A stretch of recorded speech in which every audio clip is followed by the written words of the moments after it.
तुलसीदास जी कहते हैं कि जानिए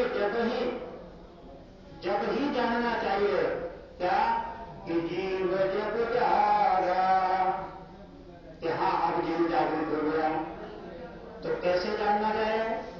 पता कैसे लगे कि हम जग रहे हैं कि सो रहे हैं? तो फिर कहा जानिए जब ही जीव जब जागा और जब सब विषय विलास विरागा। जितने भी विषय और वैराग्य की अभी चर्चा की ना, काम क्रोध लोभ मोह मद मत्सर जितने भी विकार हैं, इन विकारों को समझ करके जिस दिन हम इनसे परे हो जाएंगे, इनसे छोड़ देंगे, इनसे हट करके और हमारा एक नया जीवन शुरू हो जाएगा, तब कहते हैं तुलसीदास जी कि उसको जागना कहते हैं। वो जागा हुआ है। अब कब जागना है? अब कोई कहेगा कि हम तो 70 वर्ष के हो गए, तो जगह ही नहीं अभी तक, हमें तो पता ही नहीं था कि जागना किसको कहते हैं।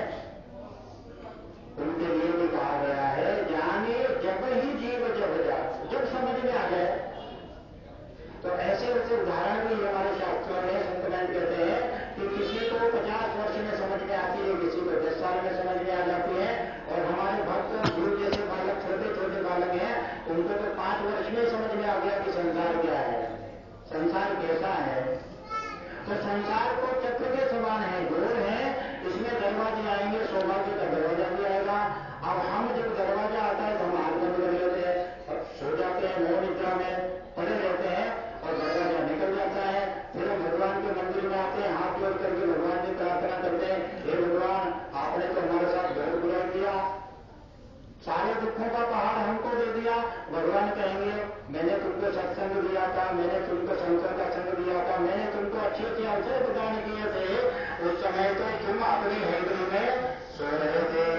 अब जब समय निकल गया तो फिर क्या है? तो समय जब निकल जाता है तो फिर क्या बचता है?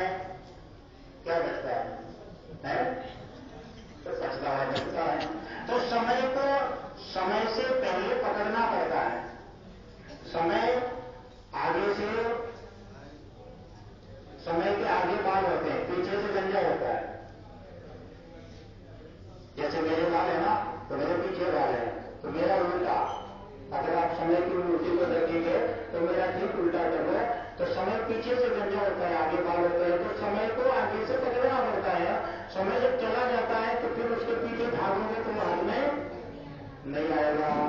तो समय की नजाकत को समझ करके और जीवन जीने की कला यदि समझ में आ जाती है तो फिर हमारे सदगुरुदेव का, वंदनीय माता जी का, गायत्री परिवार का जो मिशन है, जो गुरुदेव का सपना है, वो साकार हो जाएगा। और गुरुदेव ने मंत्र भी दिया है, हम सुधरेंगे युग सुधरेगा, हम बदलेंगे युग बदल जाएगा। तो आवश्यकता है हमको बदलने, और हम करते क्या है? समाज को बदलने चलते हैं।